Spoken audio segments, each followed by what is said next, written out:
Perkenalkan, nama saya Armevia Maharani Zelafiska dengan NIM 2022-100-403-11033. Di sini saya akan menjawab persoalan nomor 1 dan 2. Nomor 1, apa prinsip utama dari etika jurnalistik yang paling ditekankan dalam kedua jurnal tersebut?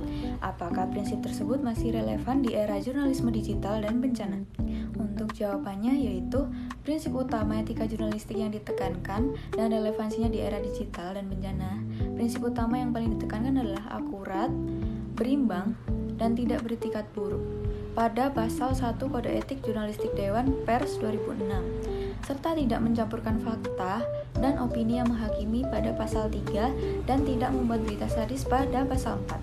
Prinsip ini sangat penting untuk menjaga objektivitas dan menghindari sensasi yang dapat memperparah trauma pada korban bencana.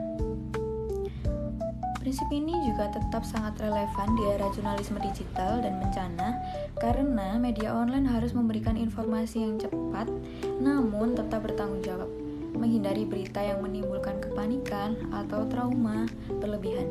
Contohnya yaitu pada balipost.com dalam pemberitaan Gunung Agung, menghindari reportase yang berlebihan dan sensasional. Meskipun berita kurang mendalam, tetap mengedepankan etika untuk tidak memperbesar trauma masyarakat.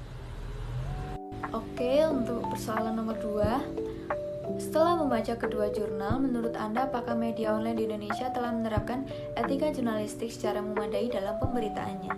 Berikan alasan dan buktinya. Untuk jawabannya, penerapan etika jurnalistik oleh media online di Indonesia, menurut jurnal tersebut, media online seperti Bali Post telah menerapkan etika jurnalistik secara memadai dalam pemberitaannya terkait bencana Gunung Agung. Berita yang disajikan cenderung objektif, menghindari pelanggaran kode etik, dan mengikuti kaidah jurnalisme bencana, seperti memberikan informasi mitigasi, kesiapsiagaan, respons, dan pemulihan yang berguna bagi masyarakat. Namun, pemberitaan cenderung kurang mendalam dan minim observasi langsung, yang menjadi catatan penting. Meski demikian, balipost.com berhasil menghindari praktik pemberitaan yang sensasional dan tidak etis, sehingga dapat dikatakan media online di Indonesia sudah mulai menjalankan etika jurnalistik dengan baik, terutama dalam konteks jurnalisme bencana. Singkatnya, prinsip utama etika jurnalistik yang diutamakan adalah akurasi, keseimbangan, dan tanggung jawab sosial yang tetap relevan dan penting di era digital dan bencana ini. Media online Indonesia, berdasarkan studi kasus balipost.com, sudah menerapkan prinsip ini dengan cukup baik dalam pemberitaan bencana Gunung Agung. Bukti penerapan etika jurnalistik oleh media online di Indonesia, khususnya balipost.com, dalam pemberitaan bencana Gunung Agung ini dapat dilihat dari hasil penelitian Reddy Panuju yang menyatakan bahwa balipost.com telah menerapkan prinsip kode etik jurnalistik dengan memberitakan berdasarkan sumber berita yang sahih sehingga terhindar dari pencampuran fakta dan opini.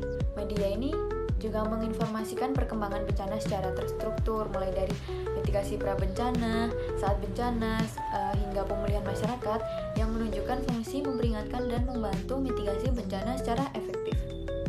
Tidak ditemukan pelanggaran kode etik yang signifikan seperti berita sadis atau sensasional dan tidak ada indikasi pemanfaatan bencana untuk pencitraan politik. Namun, pemberitaan cenderung kurang mendalam dan minim observasi langsung karena yang menjadi catatan untuk perbaikan ke depan. Dengan demikian, balipost.com telah menjalankan etika jurnalistik secara memadai dalam konteks jurnalisme bencana. Meskipun masih ada ruang untuk peningkatan kualitas peliput investigatif dan mendalam. Baik, perkenalkan, nama saya Aulia Deren Ahsani dengan NIM 202210030311042 yang akan menjawab pertanyaan nomor 3 dan nomor 4. Berikut soal nomor 3. Menurut Anda, apakah jurnalisme warga dapat menyaingi profesionalisme jurnalisme arus utama dalam hal etika dan kredibilitas? Untuk kelebihan dan risikonya, tolong dijelaskan. Saya akan menjawab, yaitu jurnalisme warga bisa melengkapi jurnalisme arus utama karena cepat dan dekat dengan peristiwa, tetapi sulit menyaingi profesionalisme jurnalisme utama dalam hal etika dan kredibilitas karena minimnya pelatihan dan verifikasi. Untuk kelebihannya adalah kecepatan dan kedekatan dengan sumber, risikonya adalah penyebaran informasi yang belum diverifikasi dan bias pribadi. Untuk pertanyaan kedua, nomor 4, dengan soal jurnal pertama menyoroti pentingnya tidak mencampuri opini dalam berita bencana. Menurut Anda, bagaimana dampaknya bagi publik bila berita bencana syarat opini? Baik, saya akan menjawab. Jika berita bencana dipenuhi opini, publik bisa menjadi bingung, panik, dan salah memahami situasi. Informasi yang seharusnya faktual bisa kehilangan akurasi dan objektivitas sehingga menghambat respon yang tepat dari masyarakat. Perkenalkan, nama saya Ariel. Saya akan menjawab nomor 5 dan juga 6. Untuk nomor 5 sendiri, peran dari gatekeeper yang pertama adalah redaksi media tradisional, di mana masih memainkan peran penting untuk menjaga standar jurnalis dan juga kredibilitas. Lalu yang kedua adalah algoritma platform digital, di mana seperti Google, Facebook, X, dan juga TikTok. Algoritma ini mempengaruhi tentang apa yang dilihat kita sebagai pengguna berdasarkan dengan preferensi, interaksi, dan juga perilaku kita.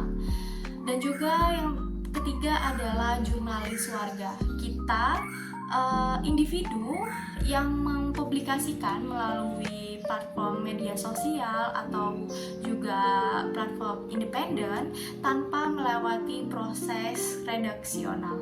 Lalu, apakah peran ini bisa digantikan? Untuk algoritma sendiri dapat menyaring dan mengedarkan informasi secara skala besar, tetapi tidak memiliki kapasitas yang etis, kritis, dan juga empati. Lalu untuk jurnalis warga berkontribusi penting dalam keberagaman perspektif dan laporan dari lapangan. Tetapi untuk daerah yang jauh ini sangat kurang terjangkau untuk arus utama. Saya akan menjawab soal nomor 6, yaitu media tentang penanggulangan bencana. Untuk efektivitasnya sendiri sangat tinggi ketika media bekerja sama dengan lembaga yang resmi dan mengandalkan data yang valid. Lalu untuk media utama cenderung lebih terpercaya karena punya standar verifikasi. Untuk etikanya harus menjaga akurasi, menghindari dramatis, dan juga memperhatikan korban. Lalu ada tantangan ketika media mengejar sensasionalisme atau mempercepat rilis informasi tanpa memverifikasinya terlebih dahulu. Untuk kasus Oh My News, untuk keefektifannya membangun demokrasi atau mewakili suara yang minoritas. Namun kualitas konten yang sangat tergantung pada kemampuan jurnalis warga kadang kurang konsisten. Lalu untuk etikanya adalah tantangan besar dalam hal akurasi, keberimbangan, dan potensi penyebaran opini yang bias dan tidak terverifikasi. Lalu yang terakhir adalah Oh My News mengatasi dengan penerapan sistem redaksional hybrid, di mana kontribusi warga tetap melalui proses penyuntingan. Saya Mutiara Dewi dengan NIM 2022 1004 0311 234. Di sini saya akan menjawab soal nomor 7 dan juga nomor 8. Yang pertama yaitu Jurnal Aspikom menyebut bahwa setiap orang kini bisa menjadi jurnalis. Menurut Anda, apakah ini sebuah kemajuan atau kemunduran bagi etika jurnalistik? Jelaskan. Menurut saya, ini adalah sebagai salah satu contoh sebagai kemajuan. Tapi di satu sisi, ini juga menjadi sebuah kemunduran bagi kode etik jurnalistik. Yang pertama yaitu, kenapa ini disebut sebagai kemajuan? Karena dengan adanya teknologi digital dan media sosial, informasi bisa tersebar secara lebih cepat dan juga lebih luas. Siapapun bisa melaporkan kejadian dimanapun, bahkan dari lokasi yang sulit dijangkau oleh media konvensional. Selain itu, jurnalisme warga juga memperkaya sudut pandang dan memperluas partisipasi publik dalam proses penyampaian informasi sendiri. Akan tetapi, kemudahan ini juga membawa resiko kemunduran dalam hal kode etik jurnalistik tersendiri. Tidak semua orang yang menjadi jurnalis baru ini mengerti tentang kode etik atau memahami prinsip dari kode etik jurnalistik sendiri, seperti prinsip verifikasi data, akurasi, dan juga tanggung jawab sosial. Selain itu, tanpa proses edit yang ketat, informasi yang disebarkan bisa saja tidak benar, atau bisa saja menyebarkan informasi yang hoax, sehingga dapat merusak kredibilitas media dan membahayakan masyarakat. Ini akan dikhawatirkan oleh banyak pihak termasuk jurnalis profesional karena kredibilitas dari berita tersebut jadi dipertaruhkan. Menurut saya, fenomena tersebut bisa menjadi kemajuan yang diiringi jika dengan adanya edukasi etika jurnalistik bagi masyarakat dan kolaborasi antara jurnalis profesional dan juga warga setempat. Tapi jika tidak adanya kontrol, akan merusak edukasi yang justru bisa menjadi kemunduran dan juga merusak kepercayaan publik terhadap media tersebut. Yang kedua ada nomor 8, yaitu bagaimana seharusnya jurnalis menghadapi dilema antara kecepatan dan akurasi, terutama dalam pemberitaan digital saat terjadinya bencana. Apa yang Anda pelajari dari dua jurnal tersebut? Di sini saya menemukan beberapa poin dari dua jurnal tersebut. Yang pertama yaitu jurnalis harus memprioritaskan akurasi dan juga etika jurnalistik, bukan hanya sekedar sensasi. Jurnalisme bencana menuntut pemberitaan yang objektif, akurat, dan tidak menimbulkan kepanikan atau trauma bagi masyarakat setempat. Pemberitaan yang mengedepankan sensasi atau memperbesar jumlah korban tanpa data yang akurat justru bisa memperburuk atau memberikan dampak psikologis bagi korban dan juga masyarakat secara luas. Jurnalis harus menghindari pelanggaran kode etik seperti mencampurkan opini, menghakimi, membuat berita sadis, atau menyebarkan informasi yang belum terverifikasi. Yang kedua yaitu ada fungsi peringatan dan juga pedoman perilaku. Pemberitaan bencana berfungsi tidak hanya sebagai media informasi, tetapi juga sebagai peringatan dan juga pedoman bagi masyarakat untuk bertindak secara positif, sehingga masyarakat dapat mengambil keputusan yang tepat dan bijak untuk menyelamatkan diri dan juga sanak saudara keluarga. Yang ketiga ada tantangan di era digital, seperti kecepatan dan verifikasi data. Media daring seringkali mengorbankan kedalaman dan verifikasi demi kecepatan. Seperti contoh studi kasus pada balitpost.com mengedepankan kecepatan tanpa mengorbankan etika jurnalistik. Jadi mereka ini lebih memberikan berita secara cepat, tetapi kurang mendalami dan minim observasi langsung ke lokasi. Sehingga mereka tetap menghindari pelanggaran kode etik tanpa mengorbankan etika, asalkan jurnalis tetap berpegang pada prinsip verifikasi dan juga tanggung jawab sosialnya. Yang keempat ada kompetensi dan integritas jurnalis, yaitu kurangnya pengetahuan dan integritas jurnalis yang dapat menyebabkan pemberitaan yang melanggar kode etik jurnalistik. Standar kompetensi wartawan sangat penting agar jurnalis mampu menjalankan tugas secara profesional, terutama dalam situasi yang krisis dan penuh tantangan serta resiko tersebut. Jadi jurnalis harus menyeimbangkan kecepatan dan akurasi dengan selalu memprioritaskan verifikasi, etika, dan tanggung jawab sosial. Dalam pemberitaan bencana, peran jurnalis sendiri sangat vital untuk membantu masyarakat, bukan hanya sekedar menjadi yang tercepat dalam menyampaikan sebuah berita. Saya Salatullah Yunin dengan NIM 2022 1004 0311 040. Di sini saya akan menjawab untuk soal nomor 9 dan juga nomor 10. Untuk soal nomor 9, yaitu setelah membaca jurnal-jurnal tersebut, bagaimana Anda memandang pentingnya pelatihan dan pendidikan etika jurnalistik bagi jurnalis maupun jurnalis warga.